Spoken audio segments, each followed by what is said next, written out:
नमस्कार, SBT news में आपका स्वागत है और पेश है इस वक्त राजस्थान की बड़ी खबरें।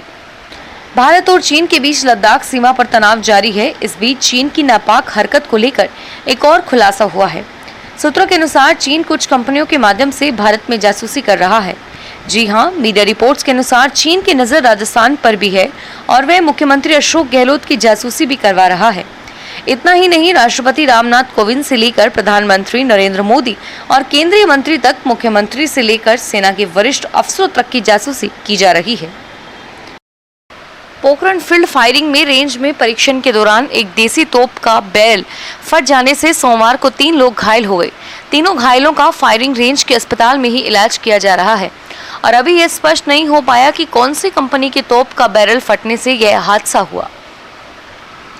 सैन्य सूत्रों का कहना है कि इन दिनों पोखरण फील्ड फायरिंग रेंज में देश में ही निर्मित 2 कंपनियों की 155 mm होवित्जर तोप का परीक्षण चल रहा है। परीक्षण निजी कंपनी सहित DRDO व सैन्य विशेषज्ञों की देखरेख में किया जा रहा है। परीक्षण के दौरान तोप से गोला लगते ही वहीं पर फट गया और इससे बैरल फट गई और इससे पास में खड़े 3 विशेषज्ञ घायल हो गए, जिन्हें तुरंत अस्पताल पहुंचाया गया और जिनकी स्थिति अब खतरे से बाहर बताई जा रही है।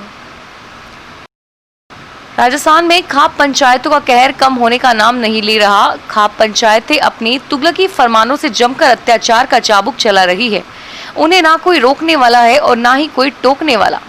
ताजा मामला बूंदी जिले में सामने आया, जहां दबंगों द्वारा सरकारी भूमि पर किए जा रहे अतिक्रमण की शिकायत पुलिस से करना 5 लोगों को भारी पड़ गया। दबंगों ने 12 गांवों की खाप पंचायतों को बुलाकर शिकायत करने वाले 5 परिवारों को समाज से बहिष्कृत कर उनका हुक्का पानी बंद करवा दिया और इसके साथ ही यह फरमान भी सुना दिया कि अगर कोई पंचायत के फैसले के खिलाफ जाएगा तो उसे 51,000 रुपए का जुर्माना भरना होगा। राजस्थान में कोरोना वायरस के मामलों में लगातार बढ़ोतरी हो रही है। सोमवार को सुबह 10:30 बजे तक रिकॉर्ड 793 नए पॉजिटिव केस सामने आए। इनमें सबसे अधिक 147 केस जोधपुर से दर्ज हुए और आज 7 मौतें राजस्थान में दर्ज हुई। इसमें अजमेर में 2, बीकानेर 2, जयपुर में 2, करौली में 1 मरीज की मौत हुई। राजस्थान स्वास्थ्य विभाग के आंकड़ों के अनुसार राज्य में सोमवार सुबह तक कुल पॉजिटिव का आंकड़ा 1,03,201 पर पहुंच गया एवं कोरोना से 1,243 लोगों की मौत हो चुकी है। लोकसभा सांसद हनुमान बेनीवाल एक बार फिर कोरोना संक्रमित पाए गए। संसद सत्र से पहले सांसदों की हुई कोविड-19 जांच में वे पॉजिटिव आ गए और ऐसे में अब बेनीवाल फिलहाल के लिए सत्र में शामिल नहीं हो सकेंगे। जांच के दौरान लोकसभा के 4 अन्य सांसद भी संक्रमित पाए गए हैं। जयपुर की सेठी कॉलोनी स्थित बाल सुधार गृह से 4 बाल अपचारी फरार हो गए। इनके बारे में जब सूचना पुलिस को मिली तो पुलिस ने सर्च शुरू की, लेकिन आज सवेरे तक किसी के बारे में भी जानकारी नहीं मिली। इस बारे में बाल सुधार गृह के अधीक्षक प्रकाश सिंह नरवान ने ट्रांसपोर्ट नगर थाने में मुकदमा दर्ज कराया। जांच कर रही ट्रांसपोर्ट नगर पुलिस ने बताया कि उनमें से 1 बाल अपचारी विराटनगर, 1 नीम का थाना और 2 जयपुर के रहने वाले हैं। चारों की ही तलाश की जा रही है। पैन कार्ड बनवाना हो या फिर पासपोर्ट, अब कहीं जाने की जरूरत नहीं है। दोनों काम एक ही जगह हो सकेंगे। इतना ही नहीं, IT और GST रिटर्न का काम करवाने के लिए अब सरकारी दफ्तर या CA के पास जाने की भी जरूरत नहीं होगी। यह सभी काम अब एक ही छत के नीचे हो सकेंगे। इसके अलावा केंद्र सरकार और राज्य सरकार की आम जनता से जुड़ी कई प्रकार की सेवाएं भी एक ही छत के नीचे उपलब्ध होंगी। केंद्र सरकार के कॉमन सर्विस सेंटर के तहत इस प्रकार की सेवाएं मिलेगी और प्रदेश में 300 पोस्ट ऑफिसों में इस प्रकार की सेवाएं शुरू होंगी। मुख्यमंत्री अशोक गहलोत के विश्वस्त और विधानसभा के मुख्य सचेतक महेश जोशी का आज जन्मदिन है। सुबह से ही जोशी को बधाई देने का दौर सोशल मीडिया पर चल रहा है। विधानसभा speaker CP Joshi, AICC Sachin और हरियाणा के प्रभारी विवेक बंसल, खेल मंत्री अशोक चांदना, कृषि मंत्री लालचंद कटारिया ने जोशी का सोशल मीडिया पर बधाई दी। हालांकि महेश जोशी कोरोना संक्रमण के चलते होम क्वारंटीन है। राजस्थान के मुख्य सचिव राजीव स्वरूप की सेवानिवृत्ति तिथि नजदीक आते ही अफसरशाही के सबसे बड़े पद को लेकर मैदान सज गया है। यूं तो सरकार ने राजीव का कार्यकाल 6 माह बढ़ाने के लिए केंद्र सरकार को चिट्ठी भेज दी। सरकार ने इसके लिए केंद्र को कोरोना काल में व्यवस्था बनाए रखने का ठोस कारण भी दिया है। इसके बावजूद केंद्र ने राजीव का कार्यकाल बढ़ाने की मंजूरी नहीं दी तो ब्यूरोक्रेसी के मैदान में ब्यूरोक्रेट्स के बीच रोमांचक मुकाबला होने वाला है। वरीयता के आधार पर तो 1985 बैच के रविशंकर श्रीवास्तव सबसे वरिष्ठ हैं, किंतु एसीबी की दर्ज मामले में उनकी यह राह का रोड़ा है। दूसरी वरीयता गिरिराज सिंह की है, लेकिन भाजपा और कांग्रेस दोनों ही शासन में वह मुख्य धारा का हिस्सा नहीं रहे। दिल्ली में तैनात वरिष्ठ अधिकारियों की राजस्थान में वापसी हुई तो कई अफसरों के समीकरण बिगड़ जाएंगे।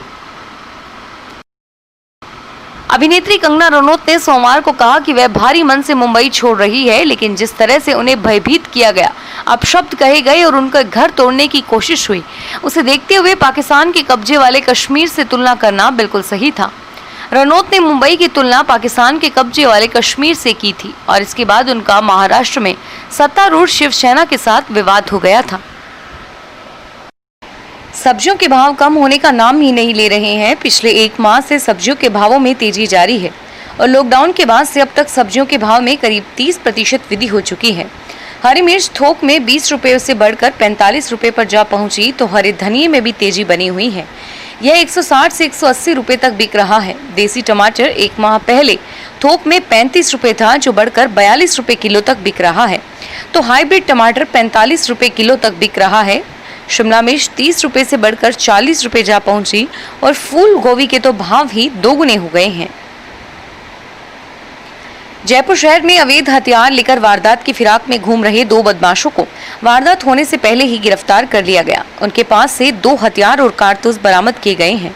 कार्रवाई सांगानेर सदर थाना पुलिस ने की। सांगानेर सदर थाना पुलिस ने एक ही दिन पहले भी इसी तरह से वारदात की तैयारी में घूम रहे एक युवक को रिवॉल्वर और कारतूस के साथ पकड़ा था।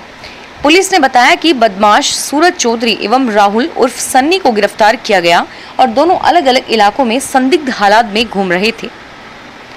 राष्ट्रीय लोकतांत्रिक पार्टी के राष्ट्रीय संयोजक तथा नागौर सांसद हनुमान बेनीवाल ने रविवार को जैसलमेर जिले के रामदेवरा गांव के निवासी गिरधारी लाल भील के पोखरण थाना परिसर में पेट्रोल डालकर आत्महत्या का प्रयास कर लेने के मामले में प्रतिक्रिया दी है। उन्होंने कहा कि राजस्थान सरकार की आपसी लड़ाई का परिणाम प्रदेश की निर्धन जनता को भुगतना पड़ रहा है और विगत दिनों में 11 भील समाज के 5 विस्थापित नागरिकों की संदेहास्पद मृत्यु के प्रकरण का आज तक खुलासा नहीं हुआ।